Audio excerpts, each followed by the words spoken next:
오영훈 제주도지사가 4.3 평화재단도 다른 공기관처럼 지도 감독을 받아야 한다며 도지사가 이사장을 임명해야 한다는 입장을 밝혔습니다. 또한 폭행 시비가 일었던 공무원과 도의원, 사업가의 술자리는 적절하지 않았다며 빠른 조치가 이루어질 것이라고 말했습니다. 조인호 기자입니다. 도지사가 이사장을 임명하는 조례 개정안이 입법 예고되면서 독립성 논란이 일고 있는 4.3 평화재단. 오영훈 지사는 기자간담회에서 조례 개정은 4.3 평화재단이 지도 감독이 제대로 되지 않는다는 비판 때문에 2018년부터 추진되어 온 것이라고 설명했습니다. 정부와 제주도가 1년에 100억 원을 지원하는 출자 출연 기관인 만큼 이사장을 이사회가 선출하는 현행 방식은 법적으로 문제가 있다는 것입니다.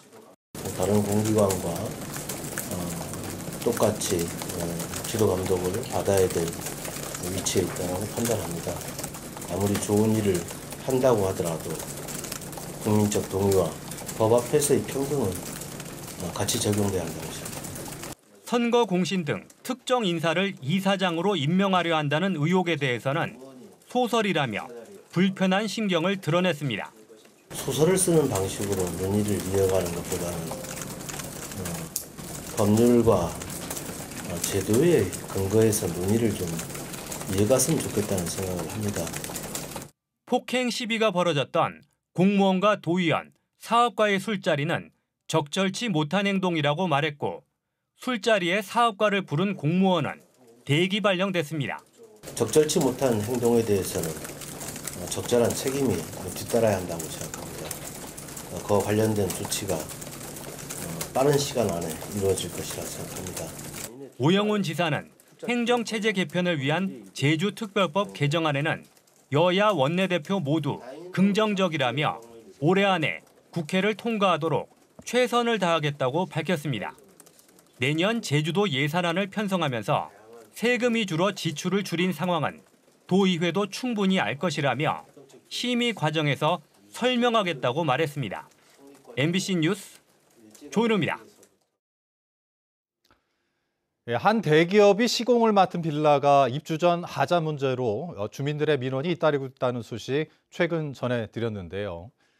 그런데 해당 빌라 단지 안에 매입되지 않은 사유지가 있었는데 그 사유지가 묘지라는 사실이 뒤늦게 알려져 논란이 일고 있습니다. 김하은 기자입니다.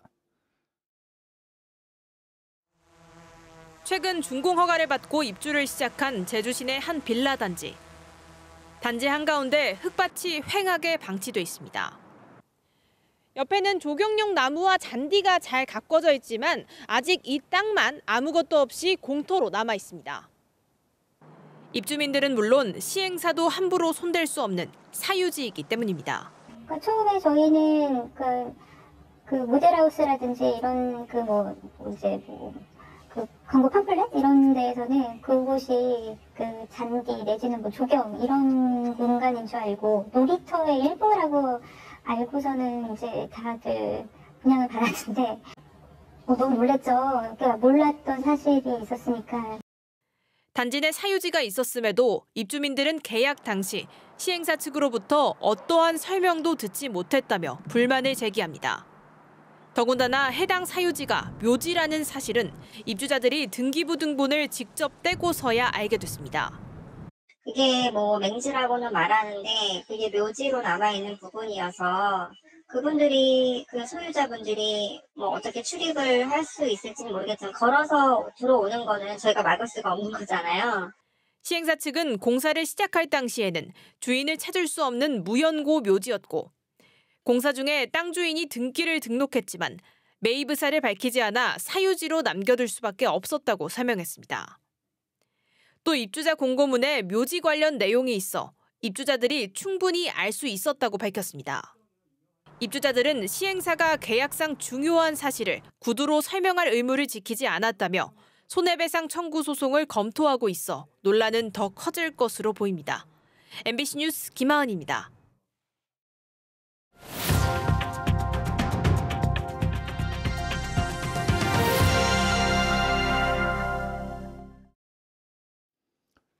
재생에너지 보급이 전국에서 가장 앞선 제주에서는 출력 제한 문제가 갈수록 심각해지고 있습니다.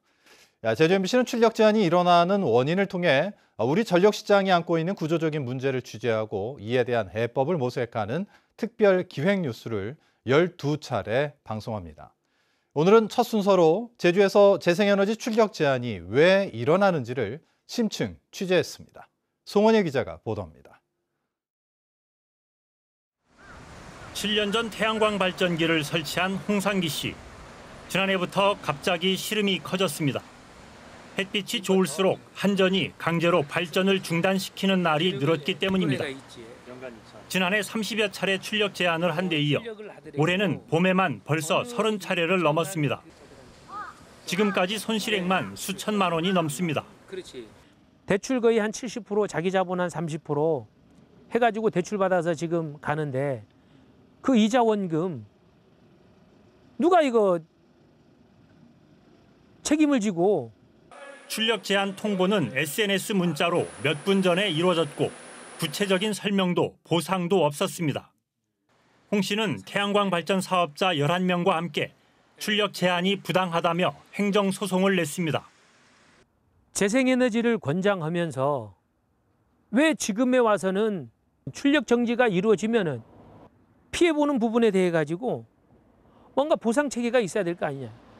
이곳만이 아니라 제주도 내 곳곳에서 출력 제한이 증가하고 있습니다. 처음에는 풍력 발전에 대해서만 이루어졌으나 지금은 태양광까지 확대됐고 출력 제한 횟수와 양 모두 빠르게 늘고 있습니다. 2015년 처음 풍력 발전 출력 제한이 3차례 발생한 뒤 지난해에는 100차례를 돌파하며 7년 만에 35배 늘었습니다. 태양광 발전 출력 제한도 재작년 처음 시작돼 빠르게 늘고 있습니다. 올해는 6달 만에 작년에 2배 가까이 늘었습니다. 최근 6년간 출력 제한으로 발생한 손실만 176억 원. 문제는 앞으로 더 늘어날 것이란 우려입니다. 했지만 대규모 태양광 발전소라든지 풍력들이 계속 늘어나고 있는 실정이거든요, 지금요. 그런데 이게 이런 부분에 대한 해결을 하지 않고는 출력 정지에 대한 문제는 더 가속화되지 않을까라고 생각하고 있습니다. 출력 제한은 왜 일어나는 것일까? 전기는 매 순간 공급과 수요가 일치해야 합니다. 전력 수요가 늘면 공급량을 늘려줘야 하고 전력 수요가 줄면 공급량을 줄여줘야 합니다. 균형을 맞추지 못하면 정전이 발생합니다. 출력 제한은 전력 수요가 떨어질 때 강제로 전력 공급량을 줄여 균형을 맞추는 것입니다. 현재 제주에 전력을 공급하는 발전 설비는 크게 3가지. 화력발전소 910메가와트와 육지에서 전기를 공급받는 해저연계선 400메가와트, 재생에너지 876메가와트로 모두 합하면 2000메가와트를 넘습니다.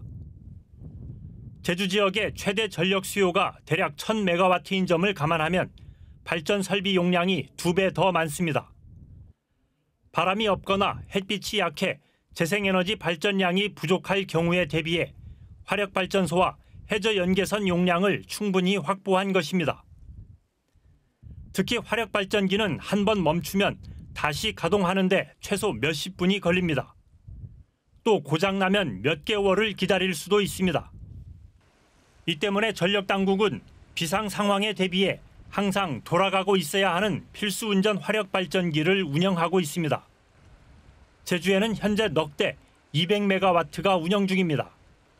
전통적인 발전 설비도 한두 대 고장 나도 우리가 전기를 중단 없이 쓸 수 있도록 하기 위해서 최소한 4대 정도 운영하고 있습니다. 봄과 가을 제주 지역의 전력 수요가 가장 낮을 때는 450메가와트 수준. 반드시 가동해야 하는 필수 운전 화력 발전량 200메가와트를 제외하면 공급 가능한 발전량은 250메가와트로 대폭 줄어듭니다. 현재 재생에너지 발전 용량이 이보다 3배 더 많은 876메가와트이다 보니 날씨에 따라 발전량이 많아지면 출력 제한이 벌어지는 것입니다. 이 필수운전 발전기의 용량이 전체 제주 지역 전력 수요에 비해서 너무 과도하게 산정이 되어 있는 거죠. 이걸 빨리 최소화를 해야죠. 앞으로 재생에너지가 확대되면 출력 제한은 더 심각해질 전망입니다. 제주에너지공사의 분석에 따르면 2034년에는 326차례로 지금보다 3배 더 늘고 연간 손실액도 최소 5천억 원을 넘을 전망입니다. 지금까지는 전력을 모자라지 않게 공급하는 것이 숙제였습니다. 그러나 재생에너지가 늘면서 이제는 전기가 남아돌 때 어떻게 처리하느냐가 더 중요해졌습니다. 이 출력 제한 문제를 해결하지 못하면 재생에너지의 확산도, 기후위기 해결도, 그리고 제주의 지속 가능한 미래도 보장받지 못할 것입니다. MBC 뉴스 송원일입니다.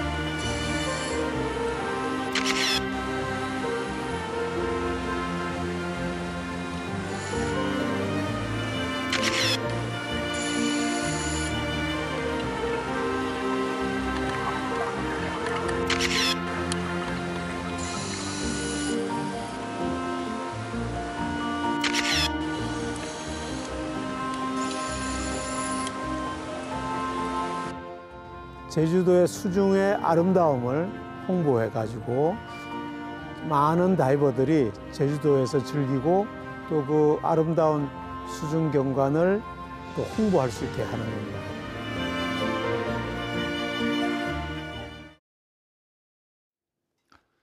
네, 다음 뉴스입니다. 이 제주에 강풍주의보가 내려진 가운데 피해도 잇따랐습니다. 제주도 소방본부에 따르면 오늘 아침 8시쯤 서귀포시 대정읍의 한 도로에서 신호등이 넘어졌고 남원읍에서는 나무가 쓰러진 등 8건의 강풍 피해가 신고됐습니다.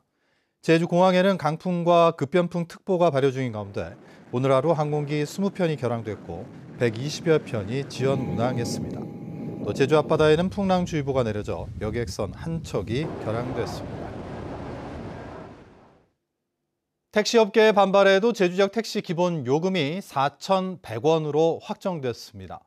제주도 물가대책위원회는 택시업계가 기본 요금 4,300원으로 인상하라는 안에 대해 의견을 수렴했지만 지난달 심의로 이미 결정된 기본 요금 4,100원으로 확정했다고 밝혔습니다. 다만 내년 상반기에 택시 요금 인상안에 대해 다시 심의를 하겠다는 부대 조건을 달았습니다. 도내 택시요금 인상은 2019년 7월 이후 4년 만인데 조정요금 고시와 국토교통부 신고 등을 거쳐 빠르면 이달 중순쯤 적용됩니다. 송재호 더불어민주당 국회의원이 국립트라우마센터 제주 분원의 운영비를 정부가 부담하도록 요구했습니다. 송 의원은 국회 행정안전위원회 전체 회의에서 제주 분원 출연금 10억 8천만 원을 비롯해 제주 4.3 평화공원 활성화 사업비 34억 6천만 원의 증액을 요구했습니다. 이에 앞서 기획재정부는 제주도의 운영비 요청에 대해 정부와 제주도가 5대5 비율로 분담하도록 했습니다. 인요한 국민의힘 혁신위원장이 다음 주 제주를 찾습니다. 허용진 국민의힘 제주도당 위원장은 오늘 제주도당에서 열린 간담회에서 인요한 혁신위원장에게 제주 4.3 희생자와 유족을 위로하는 제주 방문을 요청했다며 다음 주쯤 제주를 찾을 것이라고 밝혔습니다. 내년 총선에 대해서는 원희룡 국토부 장관이 고향인 제주에 출마하도록 건의했고 인재를 영입할 경우 제주도당 의견 반영을 요청했다고 말했습니다. 또 제주들볕축제 유지를 제주도당 당론으로 정했다며 오영훈 도지사가 나서서 내년 축제 폐지에 대한 시정 조치를 하지 않을 경우 법적인 조치도 검토하겠다고 밝혔습니다. 제주도민의 절반 이상이 행정구역 개편에 찬성한다는 여론조사 결과가 나왔습니다. 제주도 행정체제개편위원회가 지난달 23일부터 26일까지 18살 이상의 도민 800명을 한국 리서치에 맡겨 조사한 결과 행정구역 개편이 필요하다는 응답이 54.9%였고 필요하지 않다는 28.4%였습니다. 행정구역 개편이 필요하다는 응답자 가운데는 제주시와 서귀포시, 동제주군과 서제주군 등 4개 구역이 적합하다는 응답이 57.4%였고 동제주시와 서제주시, 서귀포시 등 3개의 구역은 32.6%였습니다. 제주 섬 지역의 소규모 공공하수처리 시설이 첨단 시스템으로 교체됩니다. 제주도 상하수도본부는 우도와 추자도, 가파도 등 도서지역 소규모 공공하수처리 시설 13곳에 환경부 시범사업으로 내년까지 85억 1,600만 원을 투입해 실시간 원격으로 계측과 감시, 제어가 이루어지는 스마트 통합 원격 관리 체계를 구축한다고 밝혔습니다. 그동안 전문 인력의 상주 관리가 어려워 신속한 조치와 대응이 어려웠는데 앞으로 도서지역 하수 유출 사고 예방과 수질 개선 등이 이루어질 것으로 기대됩니다.